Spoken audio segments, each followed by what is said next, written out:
because it's incredibly gratifying to see where this field has transitioned in the last 15, 20 years.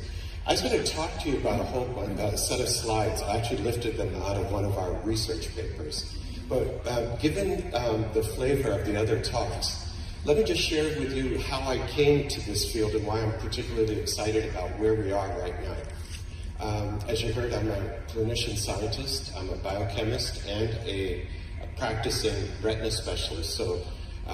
But my interest is not just simply as a retina specialist or ophthalmologist. I'm very interested in nutritional biochemistry. And that happened about 6, 7 years ago in my research lab when I was at the University of Florida. I was head of retina for many years there. Now I've transitioned to private practice, but maintain my research grants, publish papers, and give talks. As I said, I'm blessed to give talks nationally and internationally.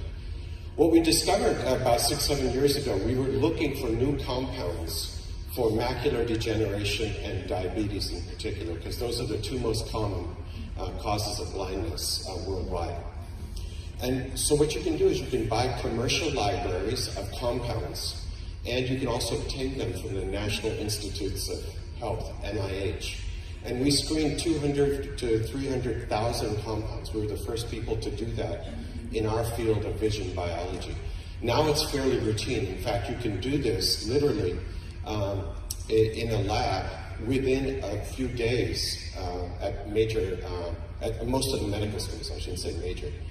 So when we did this, we discovered a set of 40 to 50 compounds that have very profound effect in cell culture. In other words, you can grow retinal cells or cells from diabetic patients in petri dishes, and you can recreate the disease basically in a petri dish. And so these compounds had a very profound effect on that, and a set of them turned out to be nutraceuticals, the active ingredients in plants and herbs and so on. And I was very skeptical about it. I'll tell you why. When I was in medical school, I was fortunate to be at Johns Hopkins. We had 2 weeks of nutrition. The kids at the University of Florida, even today, get 1 day of nutrition as part of their medical education, so you really don't get exposed to it. But regardless, I started reading about this field and reaching out to the scientists, reading the basic literature, the published literature. And what I discovered, there's a very rich body of information about nutritional biochemistry, dating back almost at least a couple hundred years ago in the published medical literature, and some of you are aware in certain medical traditions like Indian Ayurvedic medicine, traditional Chinese medicine, traditional Russian medicine, traditional South American medicine, or African medicine. A lot is known about these natural products and supplements. So in any case, as my interest and my understanding deepened, I had a great awareness of this field. And I want to tell you about a couple things that make this opportunity where all of you are with Uforia right now, at a precipice in both academics and in terms of the opportunity to impact and help people's health. So what is that precipice? So some years ago, here in Texas actually, at the University of Texas in Austin, there was a very famous biochemist. He passed away some years ago, Dr. Roger Williams. He's the first one, as far as I can tell, or all of us who are involved in this field can tell, who spoke of biochemical individuality. This was long before we fully understood SNPs, or these small DNA changes that you just heard about. And he was speaking as a biochemist at that time and wrote a whole series of papers. In fact, by the way, he's the one who helped discover vitamin B5, B6, folic acid. In fact, he's the one who named it folic acid. He's also the one who discovered alpha-lipoic acid. Made it a tremendous contribution to our understanding of nutritional medicine or nutritional biochemistry.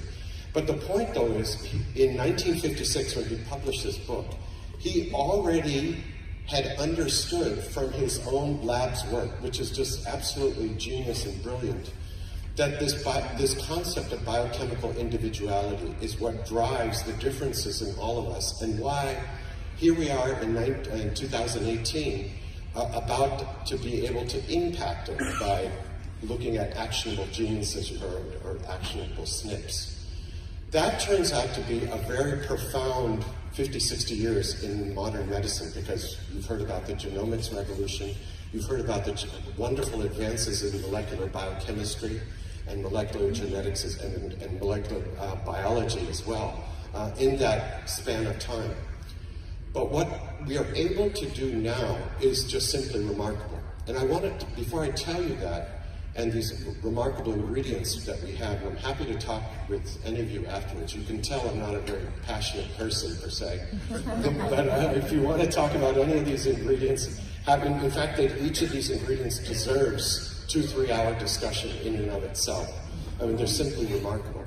But what I wanted to really share with you is, you heard someone else spoke earlier, and I'm trying to tie some of the pieces of what you had heard earlier this morning, about this concept of balance in a cell. And what I want you to start thinking about, or realizing the framework to which Uforia ascribes to, is the following. So all of us, our cells are in balance when we don't have a disease, right? Or a dis-ease, right? So the cell's in balance. And then we have a stressor. What are the stressors? It's the food we take, right? And that's another fun conversation to have about how poor our nutrition is. Just as a sidebar, 80% of Americans are deficient in the 41 essential vitamins and minerals that are required for our living, right? These RDAs that you may have heard of that are published, those are really not that useful, by the way, per se. So 80% of us are deficient. That's independent of how our bodies metabolize the food and nutrition in our body, because that's controlled by our genetics. So there's two stressors, right? So one is the food we take. By the way, the food that we consume is profoundly inflammatory, right? People have studied this. Let me just give you a small little sidebar. It turns out at the University of Maryland many years ago, they recruited a set of medical students for this study. They all went to McDonald's, and they ate a Happy Meal, right? I'm not so sure their bodies are so happy, but regardless, afterwards they recorded, like some of these SNPs that we're talking about. You heard about IL-6, CRP, which are involved in inflammation, profoundly high after a Happy Meal, and it stayed high for 24 hours. That's very disturbing, and I'll tell you why it's disturbing, because of every single chronic disease you can think of in humans, Alzheimer's, Parkinson's, glaucoma, macular degeneration, diabetes, obesity, hypertension, coronary artery disease, osteoarthritis, 70% of cancers, they're controlled by nutrition, and specifically they're controlled by chronic low-grade inflammation as the nexus around which that disease process develops. The tissues are different, but the fundamental biochemical events that lead to the disease are canonically the same in every single one of these diseases that I just described to you. So that's on one side. Now the other side is this. So now you have a cell that's out of balance, right? And if we can maybe show this one slide, that'd be great. What happens, now this is a busy slide, and I just want to tell you what the key point is. As I said, this comes from one of our research papers. So think of this a cell on the left-hand side, and you see those ovals of various colors. Those are representing certain cellular pathways. You don't need to remember any names at all.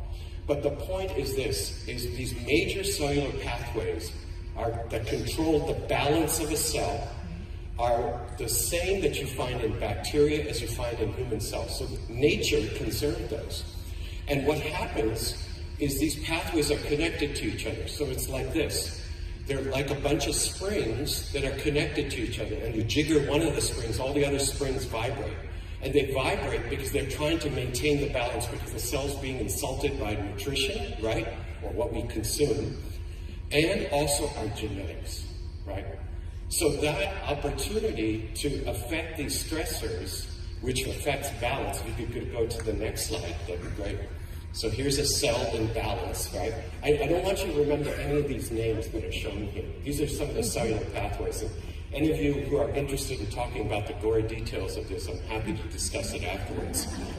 But go to the next slide. So here we are in balance. Go to the next one. And now, here's what happens in a disease state, or chronic. Now, I know we don't want to use the word treating a disease, but what we can talk about in the context of nutrition is returning the cell and the body into balance. And you do that by first identifying those external stressors, right, that's shown up there, again, what we consume, and then our genetic predispositions or genetic weaknesses. That's the genome testing, right? And those coupled together, we can then return, the teeter-totter that's out of balance, we can return it back into balance. Now, the ability to not only identify those genetic imbalances and also identify extremely high-quality ingredients that can address those genetic imbalances is both the challenge and the opportunity for a company like Uforia. Now, the challenges we can actually is to create those products, because the SNP testing you heard from Mike earlier this morning, Mike Phelps, that's very possible to do in a very rigorous environment. But this ability to now couple genomic testing and then allow precision, this word precision medicine, some of you may have heard, this is what it really means, is to be able to then directly solve a patient's problems or genetic weaknesses. Now that turns out to be very, very exciting for many, many reasons, right? Because it's the first time we have the opportunity to do something individual, that same biochemical individuality that Roger Williams talked about in 1956 and published on in 1956. Here we are in 2018 with the opportunity to profoundly affect people's health and well-being. Now, I want to leave you with, because I know I have about 1 minute left, right? I want to leave you with this framework. So I just want to summarize what I've said. First, we're biochemically individual. We all biochemically and genetically individual, or individualized, as it were. And then second is we are able to measure both the biochemical changes and the genomic changes in our DNA and in each patient. Third, we have high quality ingredients that can attack these genetic weaknesses.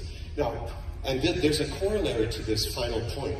It turns out, so people think, oh my gosh, I have this genomic predisposition to Alzheimer's disease, for example, right?